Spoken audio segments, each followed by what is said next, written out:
শুধু বাংলাদেশের ছাত্র জনতার বিপ্লব দেখে নতুন করে আশায় বুক বাঁধতে শুরু করেছেন পাকিস্তান জুড়ে ছড়িয়ে থাকা ইমরান খানের কোটি কোটি ভক্ত অনুসারী।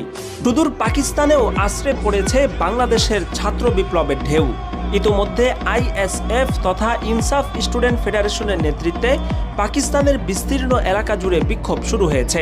দেশটির যুব সমাজের আইডল হিসাবে পরিচিত ইমরান খান প্রায় 1 বছর ধরে কারাবন্দী রয়েছেন। অনাস্থা ভোটের মাধ্যমে তাকে সরিয়ে এখন ক্ষমতায় আছে নওয়াজ শরীফদের জোট সরকার, যারা অনেকের কাছেই চোর হিসাবে পরিচিত। পাকিস্তানের সংবাদ মাধ্যমগুলো জানিয়েছে লাহোর, রাওয়ালপিন্ডি, ইসলামাবাদ এবং ইমরান খানের পেশোয়ার অঞ্চল সহ পাকিস্তানের বিভিন্ন এলাকায় ব্যাপক বিক্ষোভ দেখা দিয়েছে।